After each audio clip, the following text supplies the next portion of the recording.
June begins, it's time to check out a few things on Gansha Girl. Okay, so I've got a load of climbing gear on at the moment, basically. Harness, all sorts of stuff. Basically, it's time to climb the mast.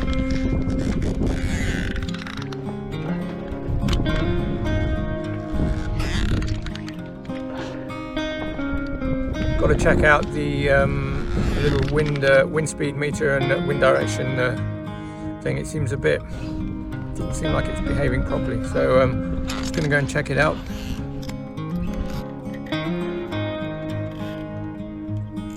Okay, here we are, top of the mast. Time to have a bit of fiddling, just to have a look, see what I can see.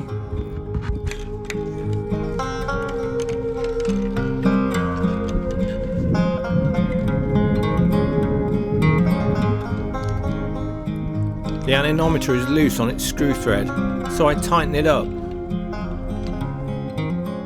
Okay, so when I was at the mast, basically what I did was ended up lubricating the old little anemometer in the wind direction vane, just to see if that would do the job. I decided against taking it all apart. And then I've also got a little handheld anemometer here. So basically what I can do with this, switch it on, I can compare the wind speed on here with what I'm getting over there. Is it close? I'm getting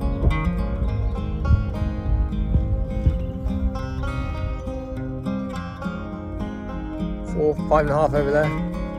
Hold it up a bit. 5 here, 5.5. So not totally dissimilar.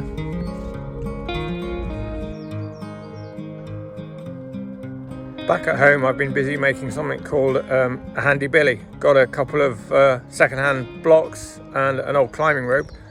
Basically, it's a pulley system which we can use both for the rescue of a man overboard system. It'll give us extra leverage if somebody's kind of semi-conscious. We can attach it to the halyard, spinnaker halyard, and then put the other end of the rope on the winch, and it will mean that Tor on her own would be able to lift me out of the water, or one person could basically lift another person out of the water.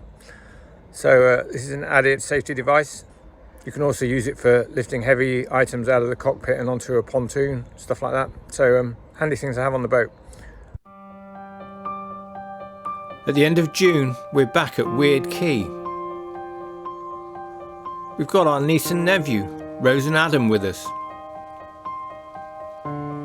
They're going to join us for the crossing from Plymouth to Roscoff, and then sail down the Brittany coast with us for a few days.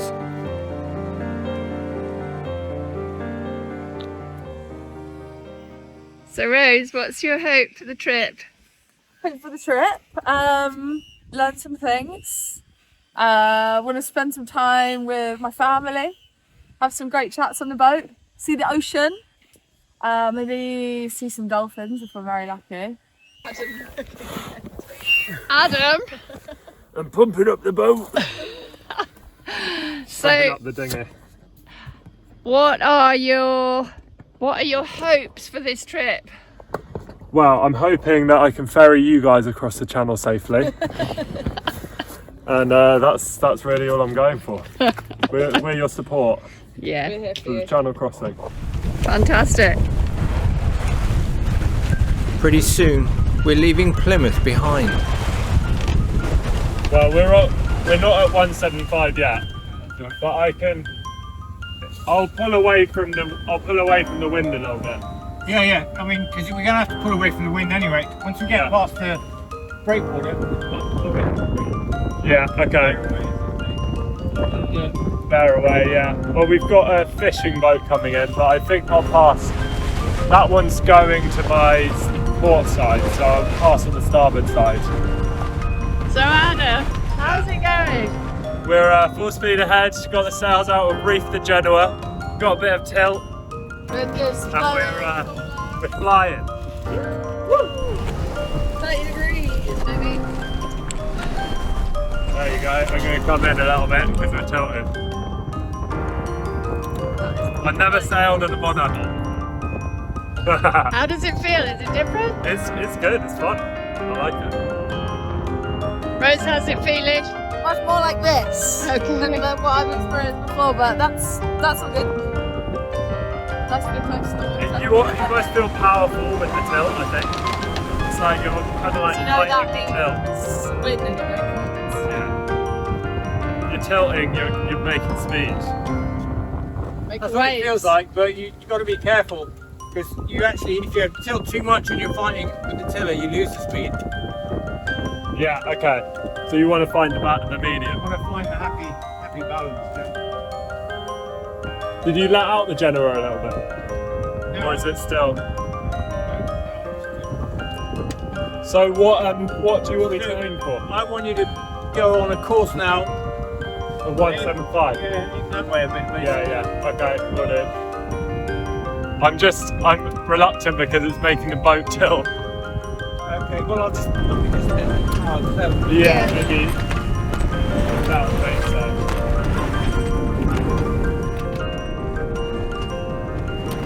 As evening falls, it's beautiful.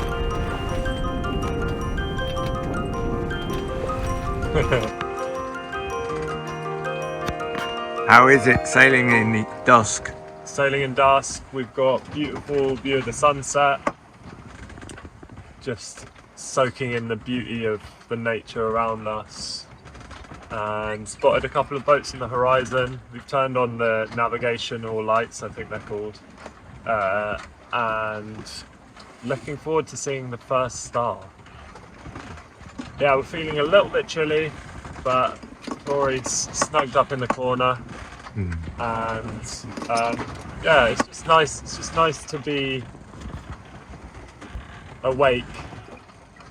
We're going to be awake all night. We're going to be sailing, going forward, and yeah, it's just something nice about that. I think. Keep moving. Yeah.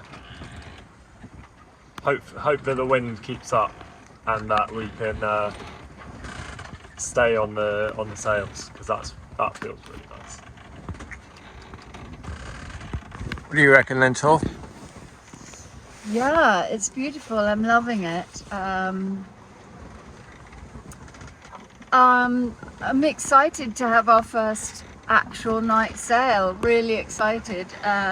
We've seen a few boats and we've navigated. We've spotted them on the app, so we were able to see that we needed to steer between two boats.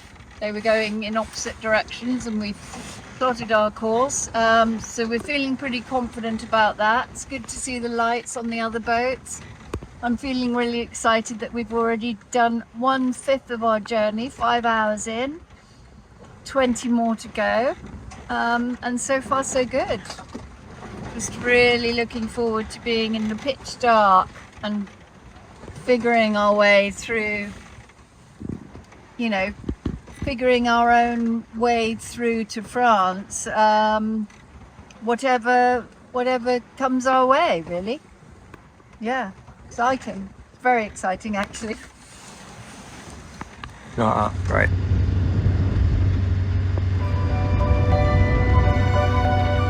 Rose and I get the graveyard shift. The wind has died, so we have the engine on. After a few hours, the moon comes up. And there are dolphins, but it's too dark to film them. Finally, the sun comes up. Gorgeous.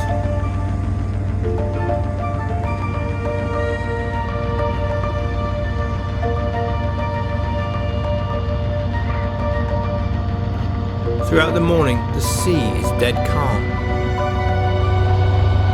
We carry on motoring south.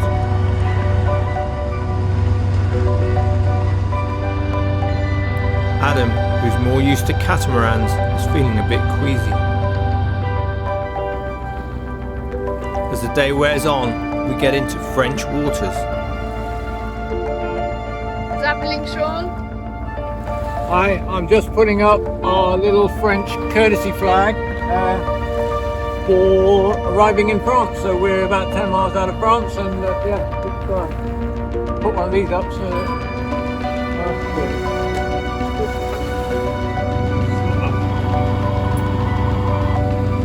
As we get closer to the coast, Rose and Adam practice their knots.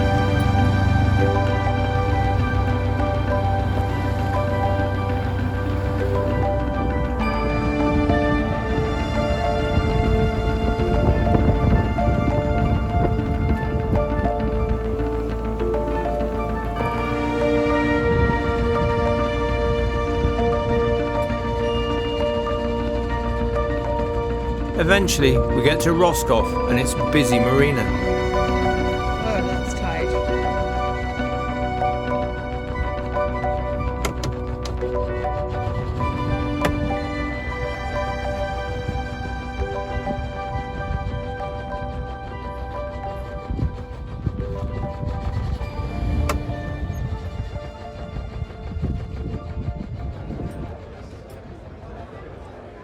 Then it's time for our first meal in France.